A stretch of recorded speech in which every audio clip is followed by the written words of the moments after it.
With 120-plus years of experience, Massachusetts-based General Electric, GE, is a global leader in providing renewable energy, power, aviation, and healthcare products and services.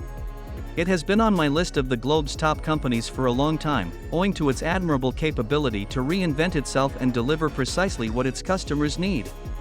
I'm pretty sure Hay Group, an international management consulting firm, agrees with me on this one, as it named this multinational conglomerate the world's best company for leadership for 3 consecutive years. Besides, GE has a ton of other accomplishments under its belt, including being a Fortune 500 company for over 2 decades and leveraging breakthrough technology to avail some pretty remarkable inventions. Examples of the latter include X-ray machines, electric home appliances, and jet engines.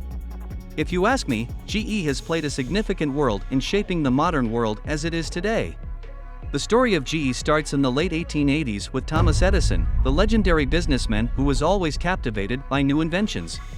This explains his massive interest in organizations such as the Edison Lamp Company, Edison Machine Works, Bergman and Company, and Edison Electric Light Company, all related to electricity. In 1889, Drexel, Morgan and Company, co-founded by J.P. Morgan, funded Edison's research to help him merge his organizations. This led to the establishment of the Edison General Electric Company.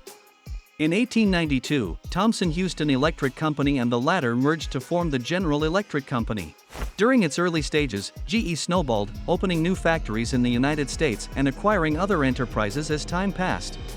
One of the companies it attained was Rudolf Eichmeyer's in New York in 1893. At the time, Charles Proteus Steinmetz, who went down in history as one of the most talented engineers and mathematicians, worked for it. In the same year, GE began manufacturing lamps. And thanks to the soaring demand for electric lighting, these devices enabled the conglomerate to make a fortune within a short duration. In 1896, GE and 11 other companies were listed on the newly established Dow Jones, a stock market index of the most valuable companies in the United States. Impressively, it has been a part of it for over a century, although not consistently. From 1902, GE ventured into various activities to grow its brand. For starters, it opened the Whitten Engineering Works near Birmingham. It was its first ever purpose-built plant. It also began manufacturing telephones and established multiple agencies across Europe, Japan, India, South Africa, and Australia. It's also worth mentioning that in 1906, GE's engineer, Ernst Alexanderson, began broadcasting the first voice radio in the world. In 1910, GE manufactured the world's first electric stove. A year later, it incorporated the National Electric Lamp Association, NELA, into its lighting enterprises and set up the latter's headquarters in East Cleveland, Ohio. They have been in the same location since then. As time flew by, GE continued to achieve more success, especially after the outbreak of World War I in 1914. Items such as signal lamps, telephones, and radios were highly sought after. Being one of their largest manufacturers at the time, every nation wanted to be on the company's good side. As the war took place, GE became an international organization. In 1917, it started making hermetically sealed fridges, which I discovered are still used in some homes today. The conglomerate collaborated with Owen D. Young to establish Radio Corporation of America, RCA, in 1919, right after investing in Marconi Wireless Telegraph Company of America. This partnership was aimed at improving international radio communications. Doubtlessly, this was an excellent move for GE as it later leveraged RCA for its radio sales. GE started investing in television in 1927. By the 1990s, it had owned and operated several stations, including Denver-based KOA TV, now known as KCNC-TV, and WSAX-TV, now known as WKRN, in Nashville. Unfortunately, it sold a majority of its broadcasting holdings later. By 1945, when World War II ended, GE had founded GE Consumer Finance, invented the fluorescent lamp, invisible glass, and new silicone chemistry. Besides, the company spent only a year building the first American jet engine and autopilot to ensure aircraft could maintain a continuous predetermined course. In 1945, GE demonstrated the use of radar for the first time, enabling vessels to travel up to 20 miles away despite the darkness and other hazards.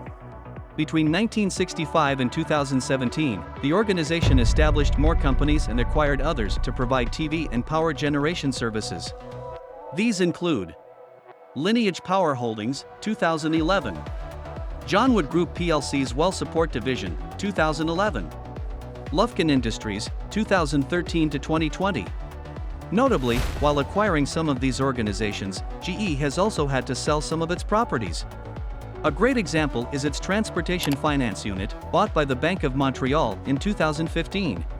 As of today, GE owns several subsidiaries, including GE Additive, GE Aviation, GE Capital, GE Digital, GE Healthcare, GE Power, GE Lighting, GE Research, GE Renewable Energy. In 2021, the conglomerate announced it would branch into 3 public organizations, focusing on 3 areas: energy, healthcare, and aerospace. It plans to establish the first subsidiary of its healthcare division in 2023, followed by the energy division's spin-off in 2024. Based on my research, GE has always been keen on capitalizing on the power of marketing to promote awareness about the technology and pioneers such as itself. For instance, in September 2011, it launched a content marketing campaign to share the experiences of innovators who'd created life-changing inventions.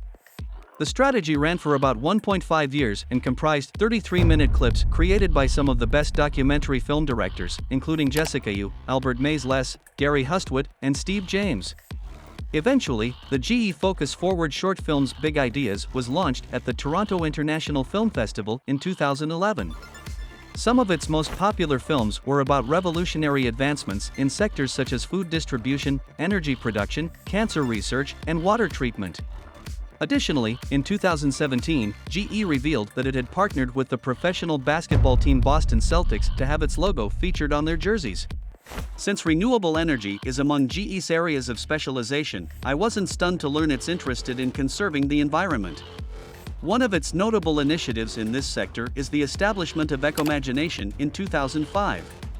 The program was meant to facilitate the creation of eco-friendly solutions revolving around the use of solar energy, efficient lighting, water purification, lower-emission aircraft engines, and hybrid automobiles.